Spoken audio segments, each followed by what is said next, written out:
सावधान। णमो अर्हन्ताणं णमो सिद्धाणं णमो आयर्याणं णमो अज्झायाणं णमो लोये सवसाहुणम्।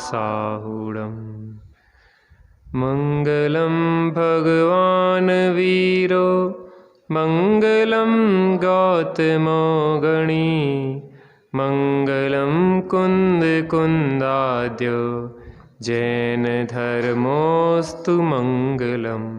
सर्वमङ्गलमाङ्गल्यं सर्वकल्याणकारकं प्रधानं सर्वधर्माणां जैनं जयतु शासनं जैनं जयतु शासनं। जीवमजीवं दव्वं जिणवरवसहेण जैणणे दिट्ठं देविन्दविन्दवन्दं वन्दे तं सर्वदा शिरसा। अपन दूसरे अध्याय का रिवीजन करके आगे बढ़ेंगे 28वीं गाथा से। आसौ बंधन संबर निज्जर मोखास पुण्य पावाजे जीवा जीव विशेषा तेवी समासेण पभणामो। अब आप दोहराएंगे, हाँ बोलिए।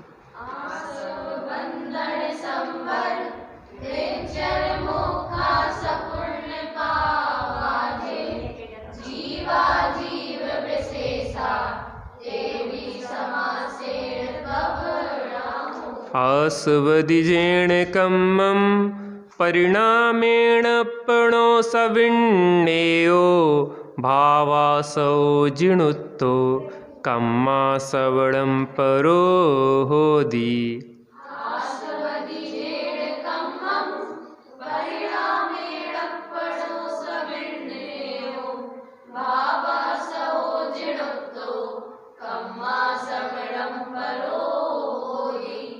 आपको भले नहीं भी आता हो लेकिन आप उस पर ध्यान दें, उंगली फेरते रहें तो भी बुद्धि विकसित होती चली जाएगी, है ना। इसलिए अपन गाथा क्रमांक कौन सी पे चल रहे हैं?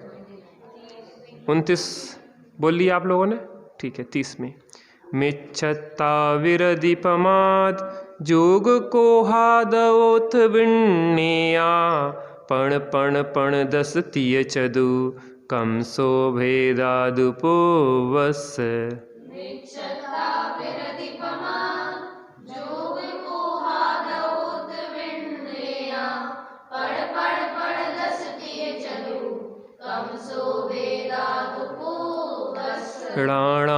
राणावर्णादीनं जोगं जं पुग्गलं समासवदी दव्वासौ सणेयो अणेयभेयो जिण खादो।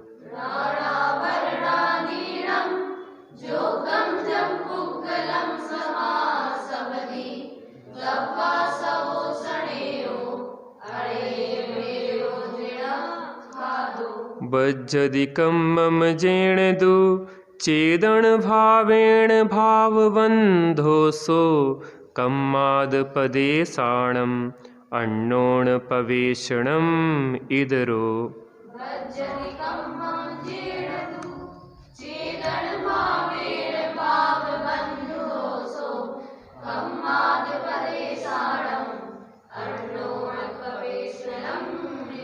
पैडिठ्ठदि अणुभाग पदेश भेदादु चदु विधिबंधो जोगापयडिपदेशा हृदि अणुभागा कसाय दो होंती।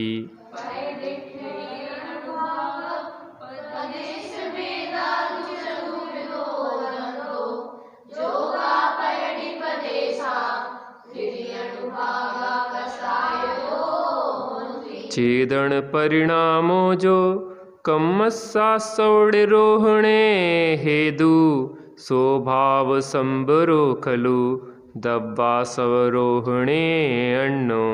छेदन परिणामो जो कम में हेडु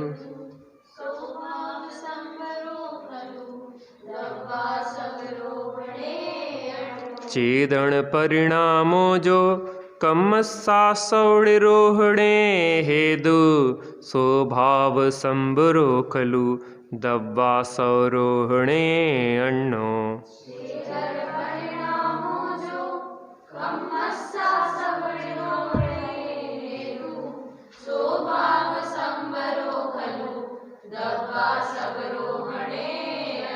बद समिधि गुत्तियो धम्माणुपेहा परिसह जौया चारितम बहुभेया णायब्बा भाव संबर विशेषा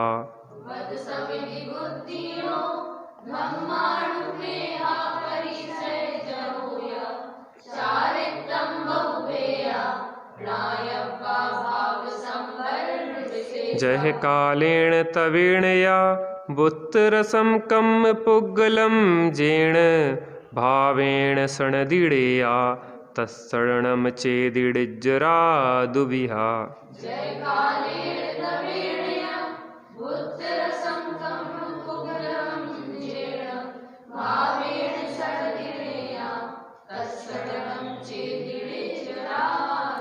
बहुत बढ़िया। विद्या ददाति विनयम, विद्या सीखी जाती है तो उसके लिए विनय चाहिए।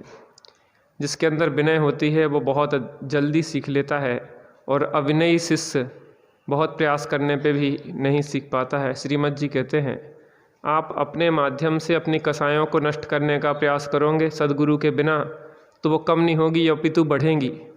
और अगर आप सद्गुरु के निकट रहेंगे तो वो आपकी कसाएं धीरे धीरे क्षीण होती जाती हैं।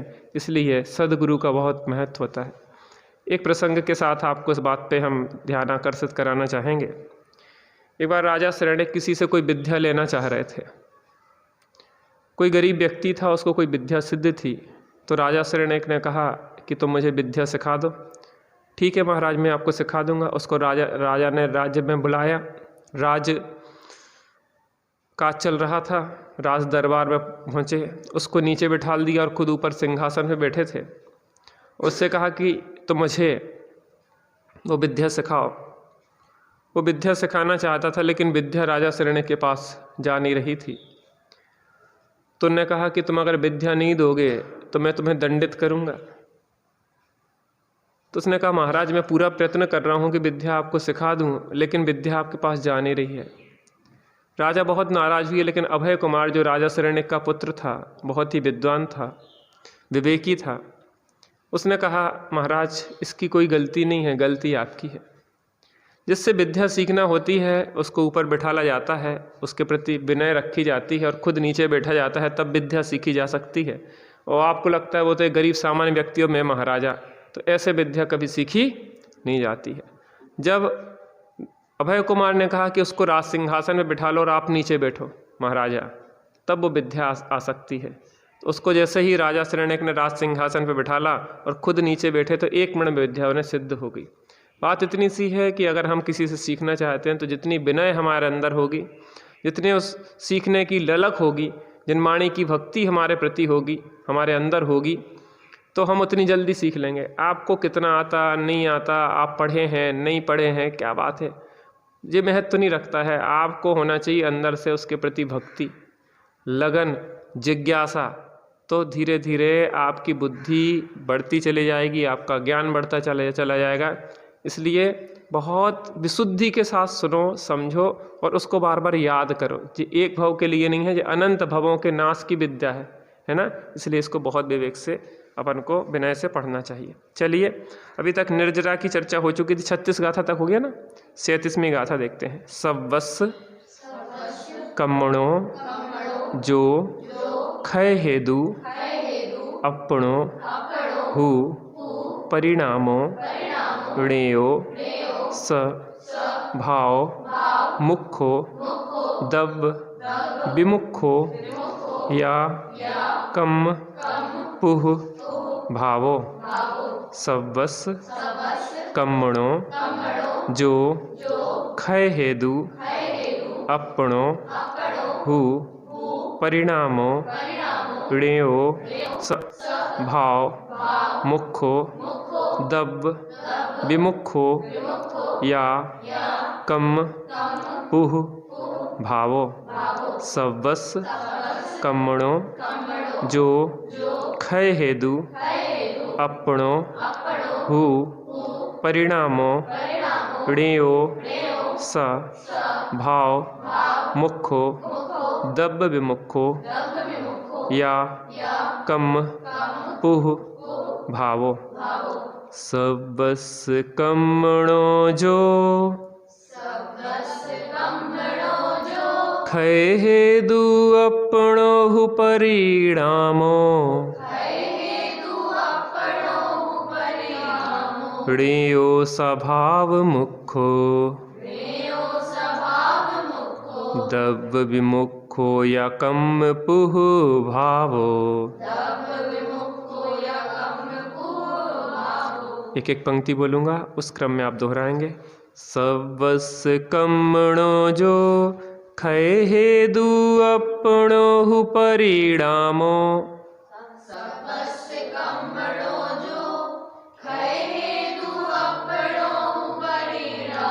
णेयो स्वभाव मुखो दब्ब विमुखो या कम पुह भावो।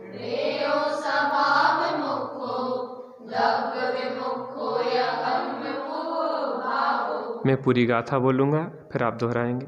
सवस कम्मणो जो खय हेदु अपणो परिणामो णेयो स्वभाव मुखो दब्ब विमुखो या कम पुह भावो।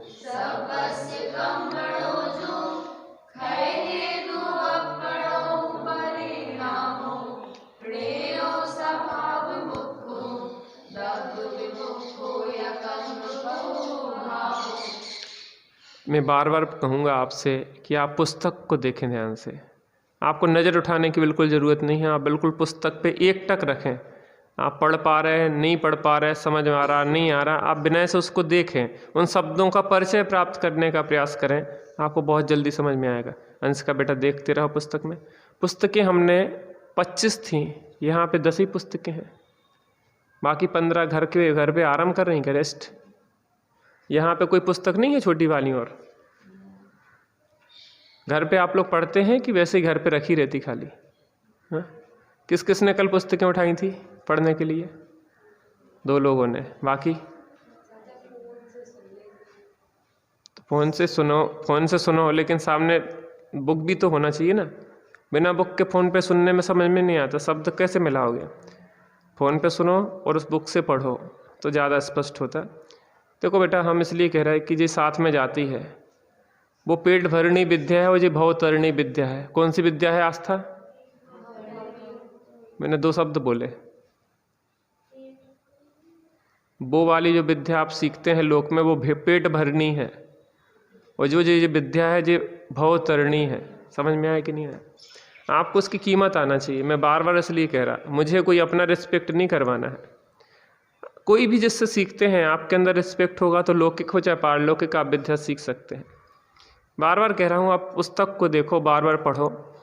साथ साथ में आप जब पढ़ रहे हो तो अभ्यास करने में सहूलियत होती है। अलग से आप सोचोगे हम बाद में सीख लेंगे, वो नहीं हो पाता है। अभी आप अभ्यास करो। मैं चाहता हूँ कि एक बार 58 गाथाएं बिल्कुल याद हो जाएं आपको। दिन रात एक कर दो। जैसे लौकिक पढ़ाई में परीक्षा होती ना, ऐसी दीदी दिन रात एक 18 घंटे पढ़ते, आप 5 घंटे भी इसको रिवीजन करो ना। हम पुस्तक भी नहीं छूते, धर्म ग्रंथ की पुस्तक छूते नहीं है। इसका मतलब है हमें अरुचि है, इसका मतलब है हमें संसार में भटकना है। अभी नरक निगोदों के जो दुख है ना, इनको कभी और भोगना है।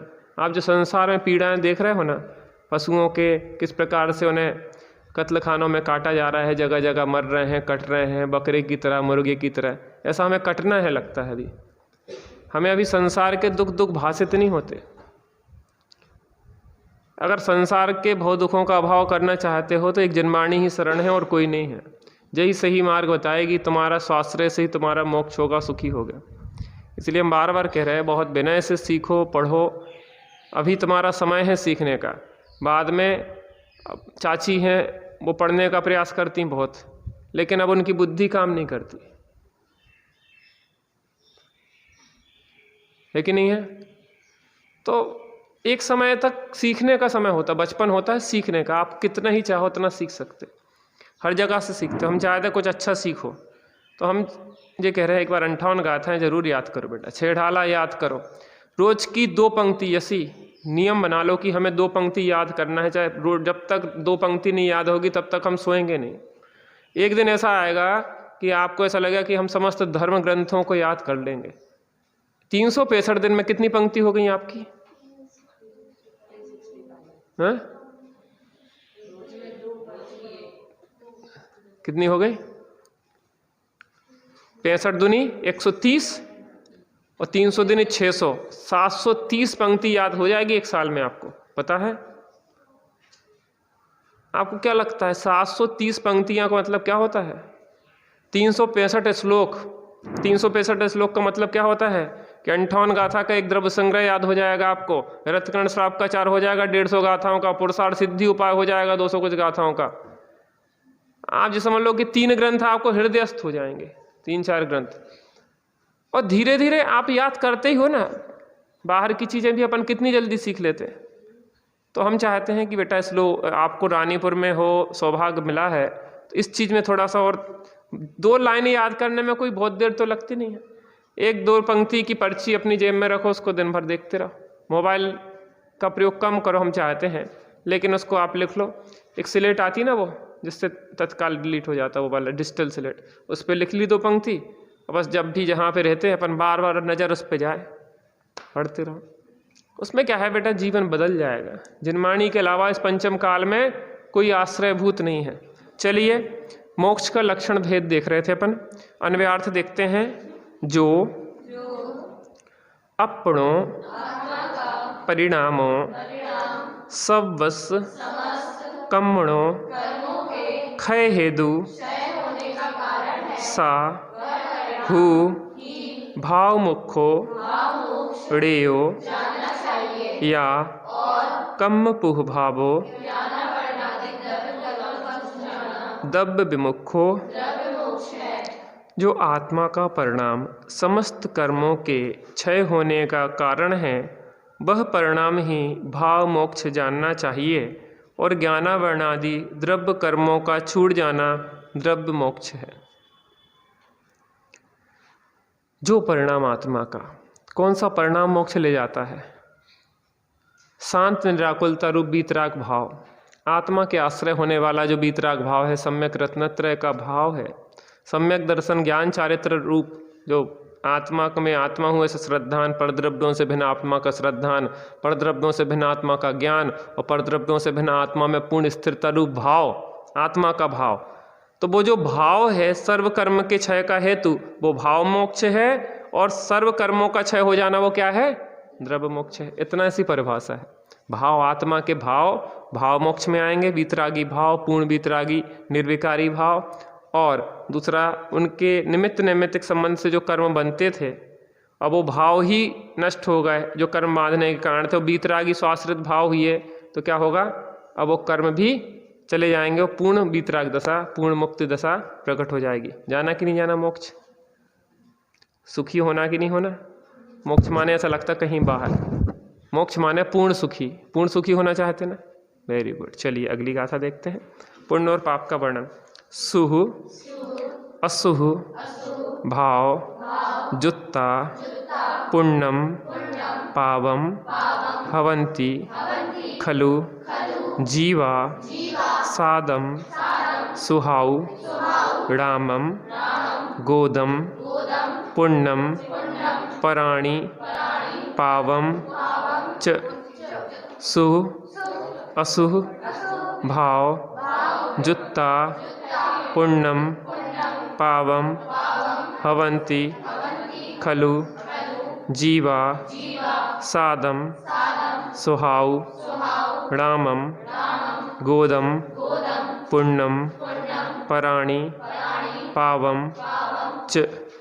सुह असुह भाव जुत्ता पुण्यम पावम भवन्ति खलु जीवा सादम सुहाउ रामम गोदम पुण्यम पराणि पावम च।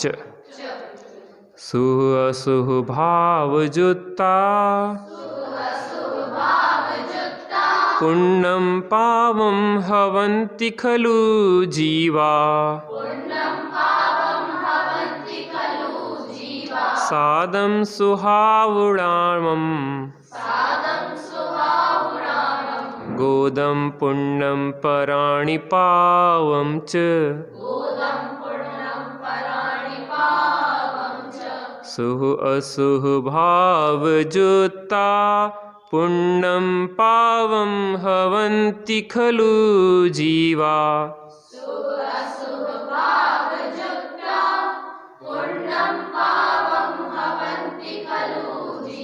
सादं सुहावुणामं गोदं पुण्यं पराणि पावं च।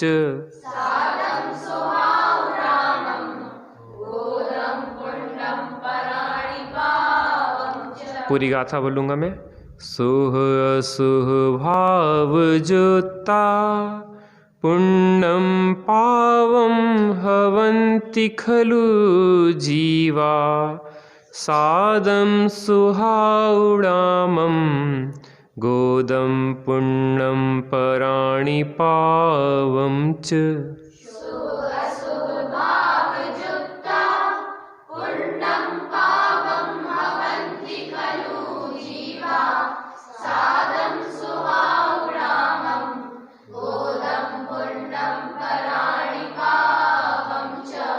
एक बार साथ में बोलेंगे।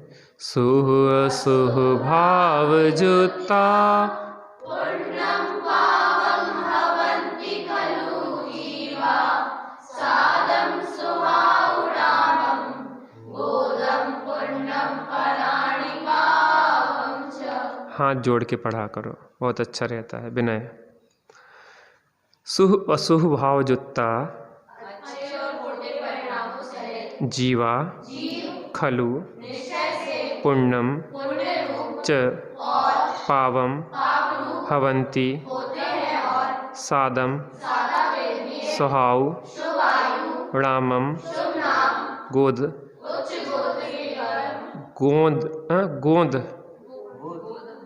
गोदम हाँ गोद हाँ ठीक है। पुण्यम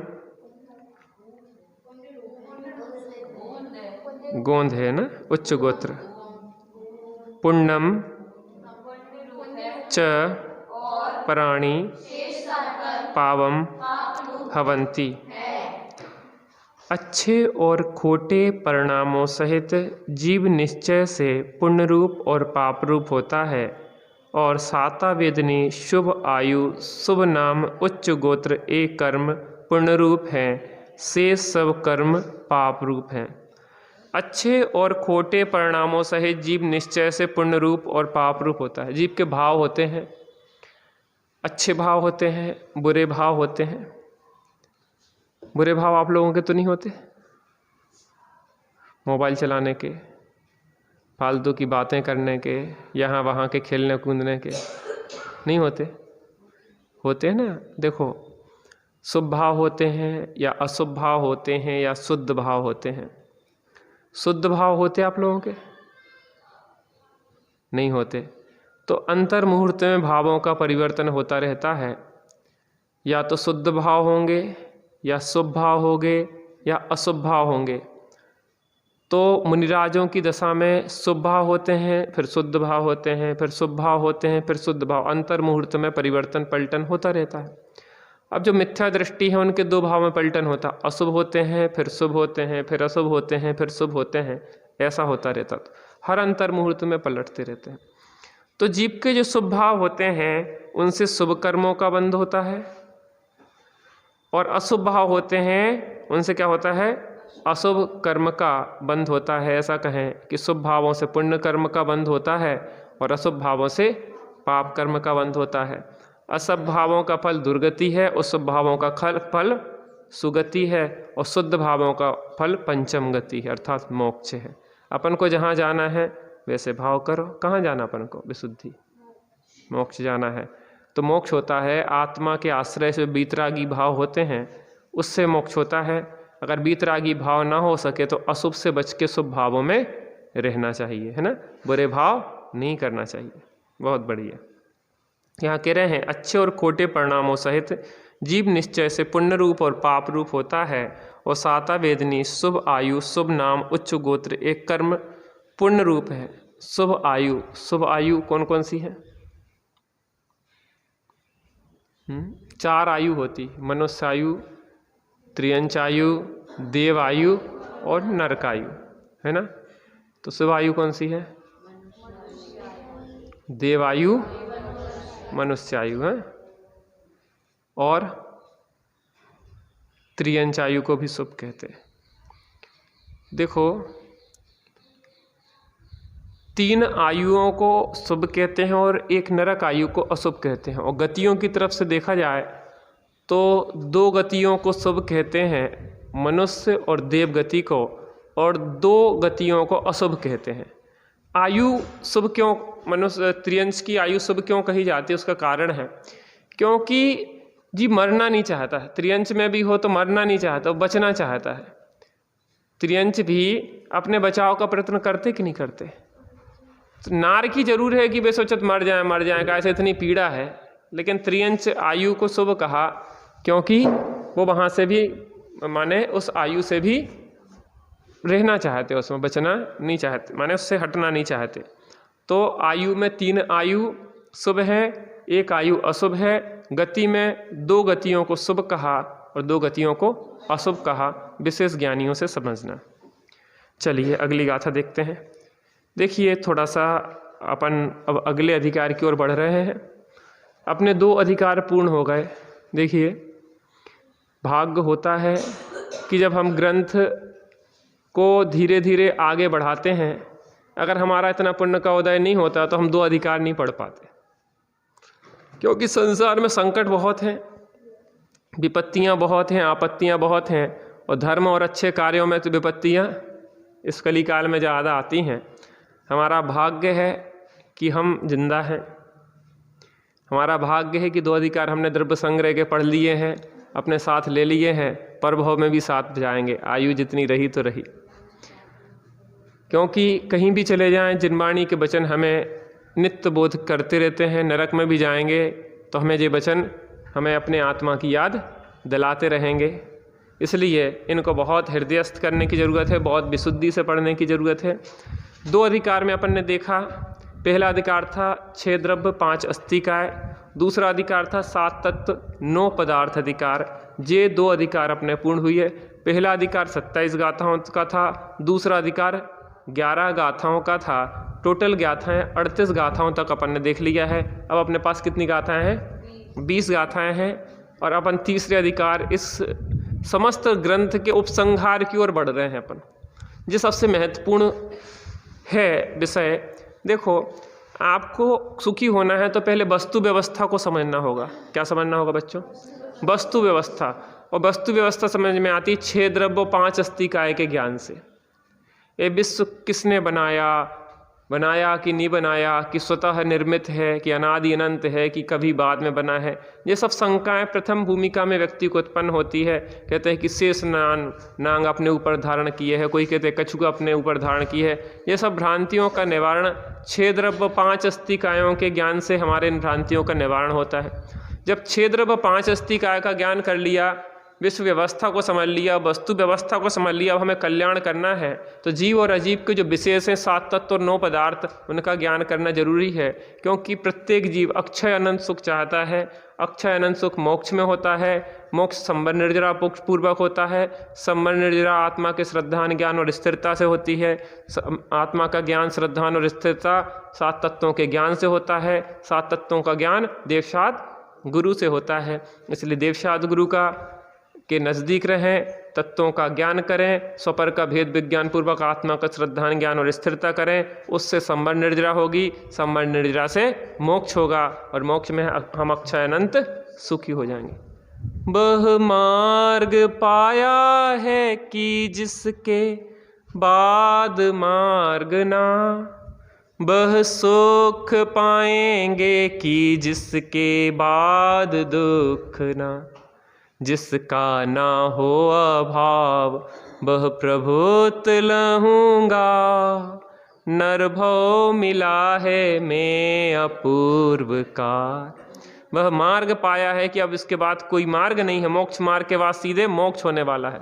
वह सुख पाऊंगा कि जिसके बाद दुख ना, ऐसा सुख पाऊंगा जिसके बाद दुख होने वाला नहीं है। और जिसका ना अभाव हो वो प्रभुत्व लहूँगा, जिस ऐसा प्रभुत्व प्राप्त करूंगा जिसको कोई छीन नहीं सकता। मोदी जी बहुत समय बने रहे, लेकिन एक ना एक दिन तो पद को छोड़ना पड़ेगा, एक दिन तो आयु का अभाव होगा ही होगा। यहाँ पे कोई भी पद स्थिर रहने वाले नहीं है, एकमात्र आत्माश्रित जो स्वभाव का पद है वही सदाकाल रहने वाला है। यहाँ सबसे महत्वपूर्ण अपन अधिकार की ओर बढ़ रहे हैं, इसका नाम है निश्चय व्यवहार रत्नत्रय और उसका कारण ध्यान। कौन सा है नाम? हाँ, निश्चय व्यवहार रत्नत्रय माने व्यवहार सम्यक दर्शन ज्ञान चारित्र, निश्चय सम्यक दर्शन ज्ञान चारित्र और उसका कारण जो ध्यान है। दुविहम्पि मोक्ष हेयुम झाणे पाउणदिजम मुनि ड़ीमा तम्हा पयत चित्ता यूयम झाणम समभ्यसे। आगे आचार्य देव कहेंगे दोनों प्रकार का मोक्ष मार्ग ध्यान में ही प्रकट होता है, इसलिए तुम सबको ध्यान का अभ्यास करना चाहिए, है ना। चलो ध्यान से सुनो बेटा, है ना। अगले अधिकार की अपन गाथा पढ़ते हैं। कौन सी गाथा है? 39 सम्मद दंसण राणम चरणम मोक्षस कारणम जाने व्यवहारा ऋच्छेदो तत्तीय मय्यो ऋयो अप्पा सम्मद।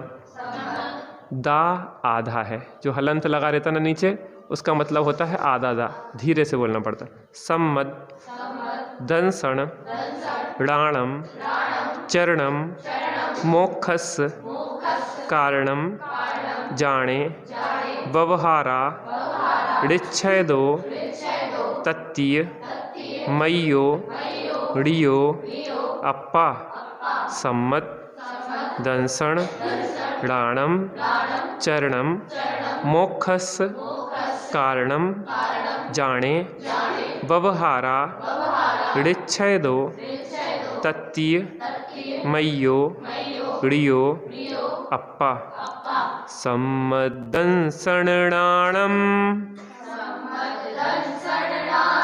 चरणम मोक्षस कारणम जाने व्यवहाराणिच्छेदो तत्तीय मय्योड़ियो अप्पा।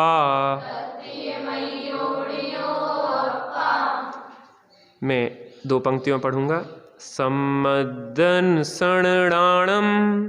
चरणम मोक्षस कारणम जाने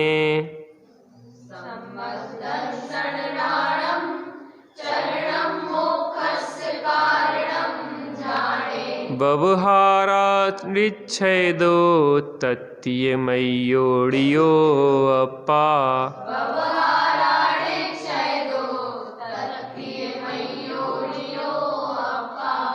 मैं पूरी गाथा बोलूँगा फिर आप दोहराएंगे। सम्मदंसणाणम चरणम मोक्षस कारणम जाने व्यवहाराणिच्छेदो तत्तीय मय्योड़ियो अप्पा।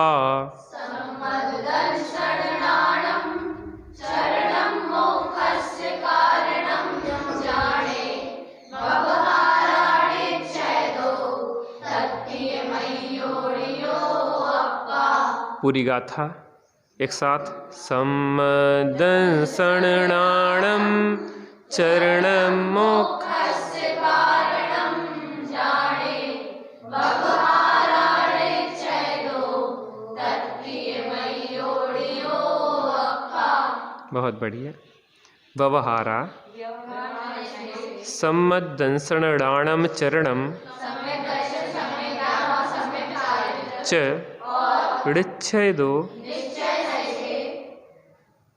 ऋच्छेदो निश्चय से तत्तीय मय्यो ऋयो अप्पा मोक्षस कारणम जाने।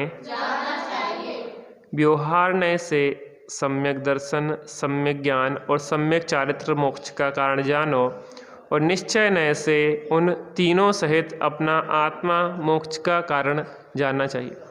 देखो, निश्चय व्यवहार की एक परिभाषा आती, अभेद सो निश्चय और भेद सो व्यवहार। अभेद सो निश्चय, भेद सो व्यवहार।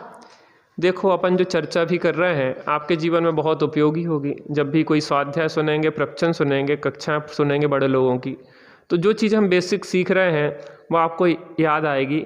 वो आपके लिए एक तरह से कहें कि बड़े ग्रंथों को समझने के लिए कुंजी है ना। आप व्यक्तिगत भी स्वाध्याय करें। पहला भाग बालबोध का आपने पढ़ा है, लेकिन व्यक्तिगत आप क्रम से पढ़ें। पहला, दूसरा, तीसरा बालबोध के 3 भाग पढ़ें, फिर वीतराग विज्ञान के 3 भाग पढ़ें, फिर तत्व ज्ञान के 2 भाग पढ़ें। और दीदी कल्पना दीदी की गाइड भी है बालबोध विवेचिका के नाम से। एक एक में पहली गाइड में है 3 पाठों की विवेचना विशेष विस्तार से है। दूसरे में वीतराग विज्ञान के 3 भागों की विवेचिका और 2 विवेचिकाएँ तत्व ज्ञान की है, पहली और दूसरी। इस प्रकार की 2 दूनी 4 विवेचिकाएँ हैं और भाग हैं 8। इनकी विवेचिकाओं सहित आप बड़े हों तो विवेचिकाओं सहित पढ़ते रहो। उसके बाद छेड़हाला पढ़िए आप क्रम से। समझ में आया कि नहीं आया? द्रव्य संग्रह बहुत बेसिक तैयारी है। एक ऐसा ग्रंथ है, संपूर्ण ग्रंथ है, जो आपको द्वादशांग के सारभूत है, सब कुछ है इसमें, आपके जीवन में बहुत उपयोगी होगा। और इसमें एक विशेषता है, निश्चय और व्यवहार दोनों रीति से इसमें वर्णन किया गया है, क्योंकि समयसार निश्चय की दृष्टि की प्रधानता का ग्रंथ है।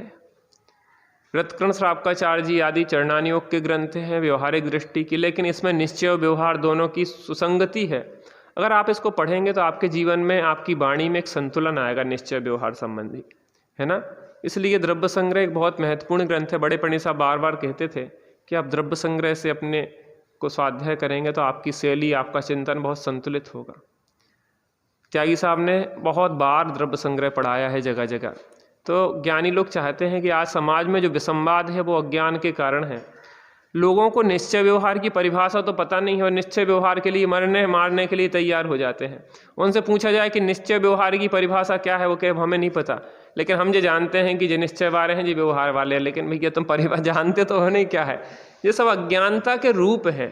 इसलिए हम चाहते हैं कि आप लोग इन चीज़ों में ना पढ़ पाएँ, लड़ाई झगड़ा ना करें आपस में। इस अज्ञानता के कारण विवाद होते हैं और ज्ञान से सब विवादों का समाधान होता है। तो जब आप विवेकी होंगे, आपको निर्णय होगा, तो कभी आप आपस में लड़ोगे झगड़ो नहीं और बहुत प्रेम पूर्वक रहोगे ना। इसलिए बहुत शांति से जनवाणी का स्वाध्याय करें गहराई से, आपका जीवन बहुत सुंदर बनेगा। तत्वार्थ सूत्र जी पढ़ें, भक्तांबर स्तोत्र पढ़ें, जो भी पढ़ें, एक बेसिक सब रत्कर्ण श्रावकाचार्य जी चाचा चला रहे हैं, उसको भी आप लोग बैठें। देखो, हर चीज़ एकदम से समझ में नहीं आती, धीरे धीरे क्रमशः समझते समझते समझ में आती है। बैठो, एक बार में कोरे घड़े पे पानी डालो तो दिखाई नहीं देता, लेकिन उसको एब्जॉर्ब तो करता है ना, वो धीरे धीरे वो दिखाई भी देने लगता। आज आप इसको पढ़ रहे हैं, आप छोटे समझ रहे हैं, लेकिन छोटे नहीं हैं, आपने इसको पढ़ लिया, आपके बहुत बेसिक तैयारी हो गई, है ना। कठिन सा तो लगा था शुरू में, अब आपको गाथाएँ कैसे पढ़ने लगे, बिल्कुल सरलता में पढ़ने लगे। अब कठिन लगती क्या? नहीं लगती। लेकिन अभी जो गाथा नहीं पढ़ी वो कठिन भी लग रही, लेकिन जो पढ़ ली अब वो लगता रह जाए तो बहुत बढ़िया सामान्य भाषा बात हो, ऐसी बात होती है। इसलिए इसको ध्यान से सुनना चाहिए, पढ़ना चाहिए। यहाँ कह रहे हैं व्यवहार से सम्यक दर्शन, सम्यक ज्ञान और सम्यक चारित्र मोक्ष का कारण जानो।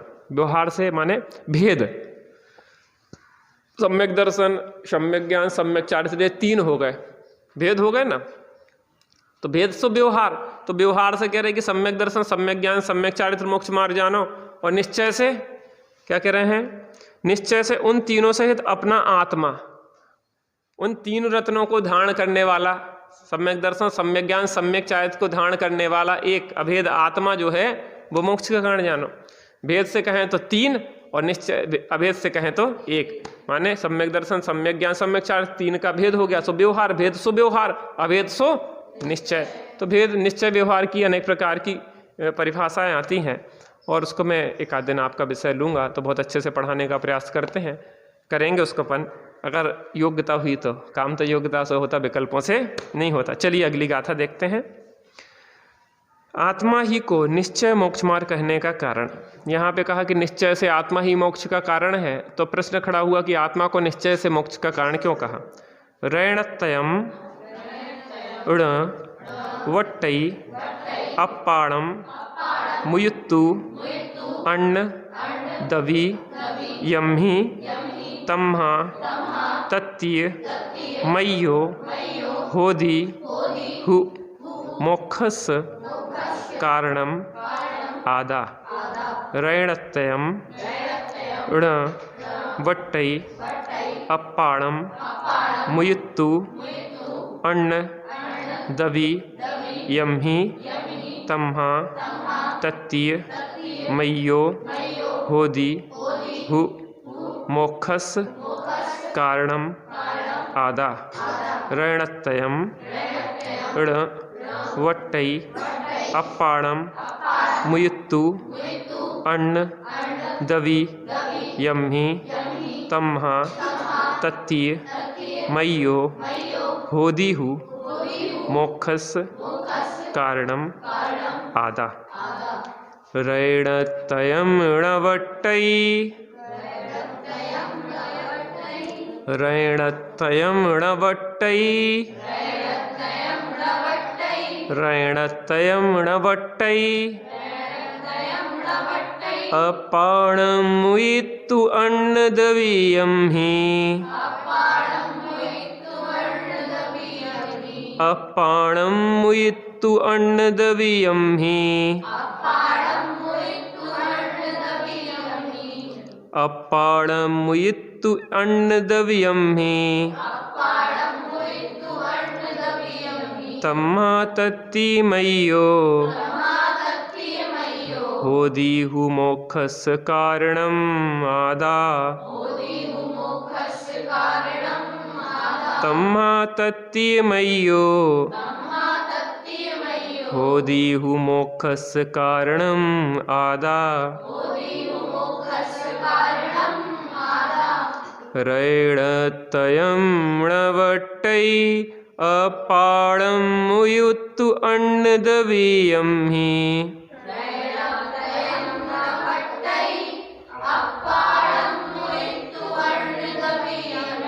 तम्हा तत्तीय मय्यो होदि हु मोक्षस कारणम आदा।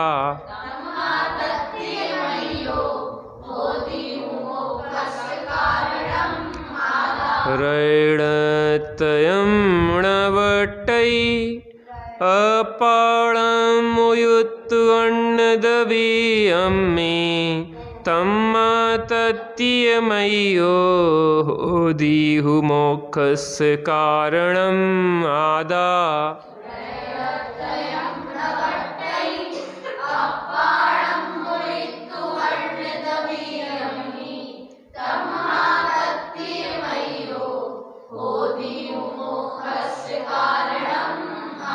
बहुत सुंदर, एक साथ बोलेंगे अब। रैणतयम णवट्टई अप्पाणम मुयुत्तु अन्न दवि यम्हि तम्हा तत्तीय मय्यो होदि हु मोक्षस कारणम। वैसे मैं कितनी कठिन लग रही थी गाथा, लेकिन अभ्यास से सरल हो गई कि नहीं हो गई। इसके शब्द थोड़े से क्लिष्ट से थे, लेकिन आपने 2 4 5 बार रिवीजन किया, हो गई। एक बार कोई पढ़ेगा? पढ़ो। हाँ पढ़ो, दर्शी तुम पढ़ दो बेटा। हाँ।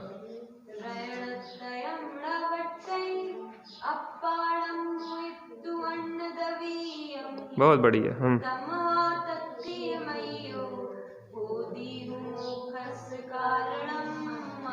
क्या गजब बात है बेटा, बहुत बढ़िया। ऐसे ही याद करो, कितना मज़ा आता है। फालतू यहाँ वहाँ की बातें तेरे मेरे टीवी में, उसमें तो सिर भारी हो जाता कि नहीं। यहाँ से पढ़ने के बाद आपको एक हल्कापन अच्छा लगता कि नहीं लगता। तो ऐसे अपने जीवन को अच्छा बनाना है तो जिनवाणी से जुड़ जाओ, जीवन आनंदमय हो जाएगा। फालतू चीज़ों में उपयोग खराब हो जाता है। अंश का होता कि नहीं होता। चित्त को स्थिर करो, और चित्त का स्थिरपना होता है जिनवाणी के माध्यम से। कैसे होता है? समझ में आ रहा नहीं आ रहा, आप बैठो, कोंडेस नाम के ग्वाले को नहीं पता था कि इसमें क्या लिखा क्या है, उसको विनय थी, इसमें कोई विशेषता है। अगर जे रखा है स्कूटर में और जे अगर वृक्ष नहीं जला, सारा जंगल जल गया, तो इसमें कुछ विशेषता है। मैं नहीं जानता कि क्या है, मैं पढ़ा लिखा नहीं हूँ, लेकिन इसके अंदर जो ये ताड़पत्र रखे हैं जो कोई विशिष्ट हैं और किसी अच्छे व्यक्ति को दिए जाएं कि इसका सदुपयोग हो सके, कोई अच्छी बात लोगों तक पहुँचे। इस विशुद्धि के बल पे कोंडेस से कुंद कुंद हो गया था बेटा। तुम्हें याद है कि पता तुम्हें क्या है, तुम्हारा सहज भैया छोटा सा था, उसने गाथा याद की थी, आज भी लोग याद करते। छोटा कितने साल का होगा उस टाइम ऐसी, तुम्हें पता? 3 साल के थे तब उसने याद किया था, नहीं छोटा था बहुत वो, और उसने बहुत सारी गाथाएं याद की थी। और तब यात्रा हुई थी, एक द्रोणगिर वगैरह कहीं ले गए थे, तो कितने काम करती। अब सहज भैया कितनी लग जाए काम में, लेकिन वे भूलेंगे नहीं, ध्यान रखना। घूम घाम के आना यहीं पड़ेगा, क्योंकि शरण जिनवाणी हो और कहीं शरण नहीं है। हम के कितने ही हमारे बच्चे भटक लें, बाहर घूम लें, लेकिन अंतोगत तो कहाँ आना पड़ेगा सुखी होने के लिए? जिनवाणी की शरण में। और घूम आओ हम तो कहते एक बार, क्योंकि तुम्हें खुद के अनुभव से सीखोगे, हमारे सिखाने से नहीं सीखते। एक दिन अपन ने चर्चा की थी कि कौन सिखाता है? समय सिखाता है। माता पिता की सीख अब समझ में नहीं आती, जब ठोकर खाते हैं ना तब अकल ठिकाने लगती कि देखो मम्मी पापा ने समझाई थी कि बेटा पढ़ लो नहीं तो दूसरे की नौकरी करना पड़ेगी। जब नौकरी करेगा और वहाँ बेटा डांट खाएगा, सो याद आएगी कि ताई बाप की मान लेते तो आज कुछ ढंग के बन जाते, नौकरी ना करना पड़ती दूसरे की। तो समय सिखाता है व्यक्ति को, दूसरा कोई सिखा नहीं सकता है। चलिए आगे देखते हैं। रैणतयम अप्पाणम मुयुत्तु अन्नदवियम्मी णावट्टई तम्हा तत्तीयमय्यो आदा हु मोक्षस कारणम होदी। रत्नत्रय आत्मा को छोड़कर अन्य द्रव्य में नहीं रहता, इसलिए उन तीनों सहित आत्मा ही मोक्ष का कारण होता। उन्हें कहा कि आपने कहा कि आत्मा ही निश्चय से मोक्ष मार्ग कहा, आपने निश्चय आत्मा को ही निश्चय से मोक्ष मार्ग कहा, तो उसका कारण क्या है? क्योंकि रत्नत्रय आत्मा के अतिरिक्त तो कोई पुद्गल आदि में नहीं होता। सम्यक दर्शन, सम्यक ज्ञान, चारित्र स्टेबल में नहीं होगा। आत्मा को छोड़ के अन्य द्रव्यों में नहीं होता। पुद्गल, धर्म, अधर्म, आकाश काल में नहीं होता। किसमें होता है? रत्नत्रय, सम्यक दर्शन, सम्यक ज्ञान, सम्यक चारित्र, आत्मा में होता है। आत्मा ही सुखी होता है। कौन सुखी होता है? और अध्या कौन सुखी होता है? और रत्नत्रय किसमें पाया जाता है? आत्मा में। रत्नत्रय आत्मा को छोड़कर अन्य द्रव्य में नहीं रहता है, इसलिए उन तीनों सहित आत्मा ही मोक्ष का कारण होता है। कितनी गाथाएं हो गई? 40। अब कितनी रह गई? मात्र 18। बहुत लंबा सफर तय कर लिया अपन ने। ऐसे ही अभ्यास करते रहें। एक दिन शोधत आत्मा हो परमात्मा स्वरूप, हम सभी परमात्मा दशा को प्राप्त करेंगे। चलिए अभी समय हो गया है। निज निधि निज